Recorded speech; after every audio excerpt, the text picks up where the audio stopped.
ನಮಸ್ತೆ ಟಿವಿ 20 ಕನ್ನಡ ವಾಹಿನಿಗೆ ಸ್ವಾಗತ. ರೈತರ ವಿವಿಧ ಬೇಡಿಕೆಗಳನ್ನು ಈಡೇರಿಸುವಂತೆ ಆಗ್ರಹಿಸಿ ಮಾನ್ವಿ ತಾಲೂಕಿನ ಹಿರೇಕೊಟ್ನೇಕಲ್ ಗ್ರಾಮದ ಸಮೀಪ ಬುಧವಾರ ಬೃಹತ್ ರಸ್ತೆ ತಡೆ ಪ್ರತಿಭಟನೆ ಹಮ್ಮಿಕೊಳ್ಳಲಾಗಿದೆ ಅಂತ ಕರ್ನಾಟಕ ರಾಜ್ಯ ರೈತ ಸಂಘದ ಮುಖಂಡ ಅಮೀನ್ ಪಾಷಾ ದಿದ್ದಿಗಿ ತಿಳಿಸಿದ್ದಾರೆ.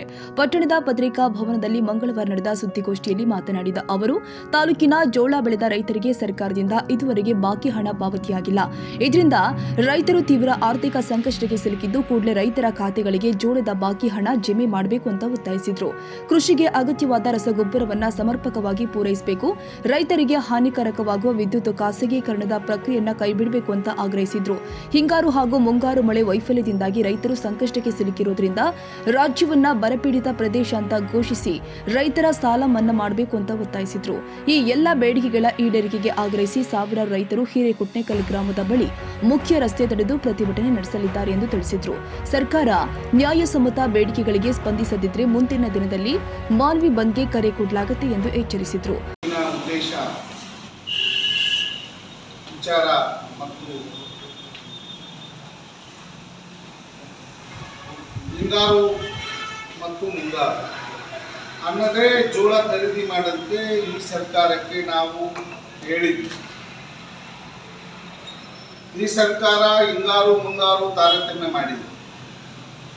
ಇದು ಸಂಪೂರ್ಣವಾಗಿ ರೈತ ಸಂಘ ಖಂಡಿಸುತ್ತದೆ.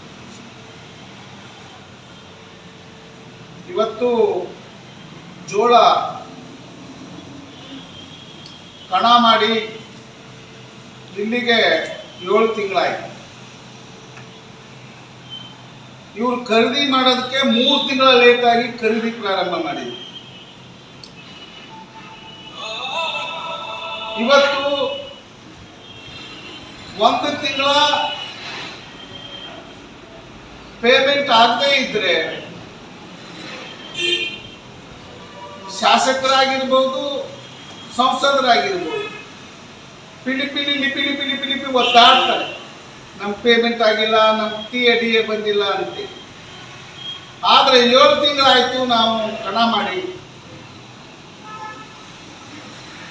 ಕನಿಷ್ಠ 415 ಕೋಟಿಗೂ ಹೆಚ್ಚು ದುಡ್ಡು ಕೊಡಬೇಕಾಗಿದೆ ಕೃಷಿಕರಿಗೆ, ರೈತರಿಗೆ. ಆದರೆ ಕೇವಲ 186 ಕೋಟಿ ಮಾತ್ರ ಕೊಟ್ಟಿದ್ದಾರೆ.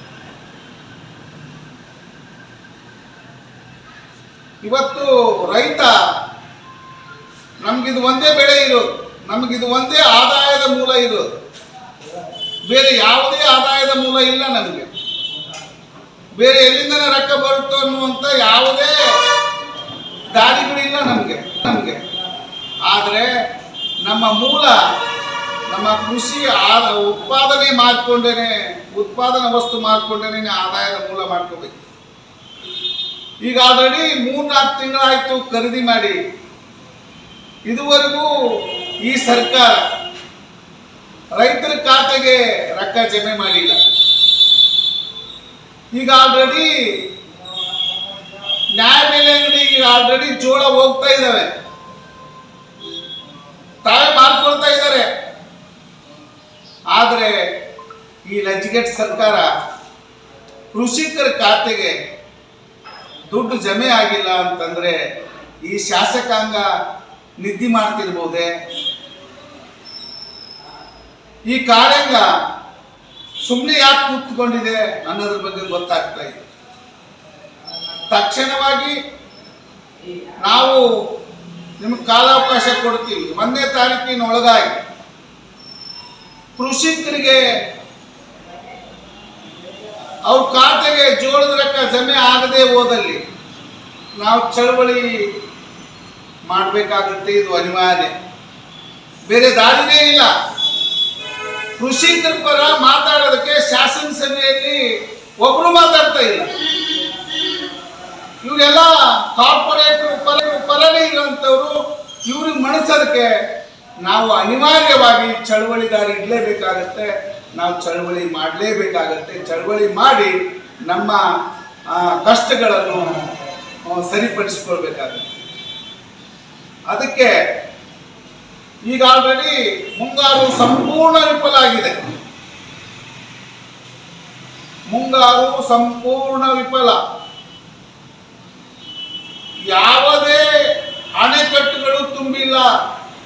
ರಾಜ್ಯದಲ್ಲಿ ಯಾವುದೇ ಅಣೆಕಟ್ಟು ತುಂಬಿಲ್ಲ, ಯಾವುದೇ ಡ್ಯಾಮ್ಗಳಲ್ಲಿ ನೀರಿಲ್ಲ. ಆದರೆ ಹೋದ ವರ್ಷ ನಾವು ಅತಿವೃಷ್ಟಿಯಿಂದ ಲಾಸ್ ಆದ್ವಿ, ಅನಾಹುತಕ್ಕೀಡಾದ್ವಿ. ಆದರೆ ಈ ವರ್ಷ ಮಳೆ ಇಲ್ಲದೇನೆ ಲಾಸ್ ಆಗುತ್ತೇವೆ. ಮಳೆ ಇಲ್ಲದೇನೆ ನಮ್ಮ ಆದಾಯ ಕಡಿಮೆ ಆಗ್ತಾ ಇದೆ.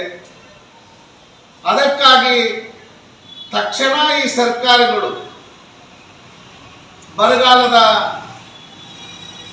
ಎದುರಿಸೋದಕ್ಕೆ ತಮ್ಮ ಸಿದ್ಧವಾಗಿರಬೇಕು ಅಂತೇಳಿ ಈ ಸರ್ಕಾರಕ್ಕೆ ವಿನಂತಿ ಮಾಡಿ, ತಂತ್ರಜ್ಞಾನ ಮುಖಾಂತರ ಏನು FID ತಗೊಂಡು ಕಂಬಿಟ್ಕೊಂಡು ಏನು ಕೊಡ್ತಾ ಇದ್ರಿ, ಅದು ರೈತರಿಗೆ ತರಬೇತಿ ಇಲ್ಲದೇ ಭಾಳ ಗೊಂದಲ ಉಂಟು ಮಾಡಿ. ಹಾಗಾಗಿ ಅಂಥ ಒಂದು ಕಾನೂನುಗಳನ್ನು ಕೈ ಬಿಡಬೇಕು. ಸಲೀಸಾಗಿ ರೈತರಿಗೆ ರಸಗೊಬ್ಬರ ಕೊಡುವಂಥ ಕೆಲಸ ಸರ್ಕಾರಗಳು ಮತ್ತು ಕೃಷಿ ಇಲಾಖೆ ಮಾಡಬೇಕು ಅಂತೇಳಿ ಈ ಮೂಲಕ ಒತ್ತಾಯಿಸ್ತಾ ಇದ್ದೀವಿ. ಖಾಸಗೀಕರಣ ಮಾಡ್ತಾ ಇದೆ ಆಲ್ರೆಡಿ. ಅದನ್ನು ನಾವು ಈ ರೈತ ಸಂಘ ಈ ಟೈಮಲ್ಲಿ ಕೂಡ ಮಾಡಲೇಬಾರ್ದು. ಈಗ ಆಲ್ರೆಡಿ ಇವರಿಂದ ಹೆಂಗಾಗಿದೆ ಅಂದರೆ ಆಮೇಲೆ ಒಪ್ಲಿಕ್ಕೆಲ್ಲ ಸ್ಟಾರ್ಟ್ ಆಗ್ತದೆ, ರೈತರಿಗೆ ಭಾಳ ತೊಂದರೆ ಆಗಿರ್ತದೆ. ಈ ಸಂದರ್ಭದಲ್ಲಿ ಹೇಳ್ತಾ ಈ ಟೈಮಲ್ಲಿ ನಾವು ಪ್ರೈವೇಟೀಕರಣ ಮಾಡಲೇಬಾರ್ದು ಅಂತ ಒತ್ತಾಯ ಮಾಡ್ತಾ ಇದ್ದೀವಿ.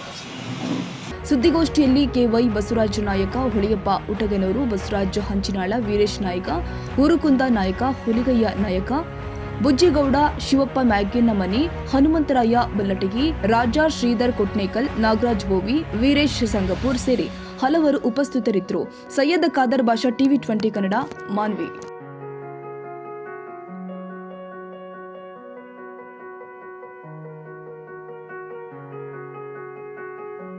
ಕನ್ನಡಿಗರ ಮೆಚ್ಚಿನ ನಿಮ್ಮ TV20 ಕನ್ನಡ ವಾಹಿನಿ ಇದೀಗ ಟಿವಿಯಲ್ಲಿ ಲಭ್ಯ. ಕರ್ನಾಟಕ ಮತ್ತು ದೇಶ ವಿದೇಶದ 360 ಡಿಗ್ರಿ ಸುದ್ದಿ ವಿವರವನ್ನ ಪಡೆಯುವುದಕ್ಕೆ TV20 ವಾಹಿನಿಯನ್ನು ಲೈಕ್ ಮಾಡಿ, ವಿಡಿಯೋಗಳನ್ನು ಶೇರ್ ಮಾಡಿ, ಕಮೆಂಟ್ ಮಾಡಿ, ಸಬ್ಸ್ಕ್ರೈಬ್ ಮಾಡಿ. HCN ಕೇಬಲ್ 842 ನಂಬರ್ನಲ್ಲಿ ಹುಕ್ಕೇರಿ ತಾಲೂಕು ಹಾಗೂ ಸಂಕೇಶ್ವರದ ಸುತ್ತಮುತ್ತಲಿನ ಹಳ್ಳಿಗಳಲ್ಲಿ ಲಭ್ಯ. PCN ಕೇಬಲ್ 129 ನಂಬರ್ನಲ್ಲಿ ಹಾರುಗೆರೆ ಸುತ್ತಮುತ್ತಲಿನ ಹಳ್ಳಿಗಳಲ್ಲಿ ಲಭ್ಯ. ರಾಯಬಾಗ್ ಡಿಜಿಟಲ್ ಚಾನೆಲ್ ಕೇಬಲ್ 80ನೇ ನಂಬರ್ನಲ್ಲಿ ರಾಯಬಾಗ ತಾಲೂಕಿನ ಸುತ್ತಮುತ್ತಲಿನ ಹಳ್ಳಿಗಳಲ್ಲಿ ಲಭ್ಯ. UDCN ಕೇಬಲ್ ನೆಟ್ವರ್ಕ್ ಉಗಾರ ಸುತ್ತಮುತ್ತಲಿನ ಹಳ್ಳಿಗಳಲ್ಲಿ ನಿಮ್ಮ TV20 ಕನ್ನಡ ವಾಹಿನಿಯೂ ಲಭ್ಯ.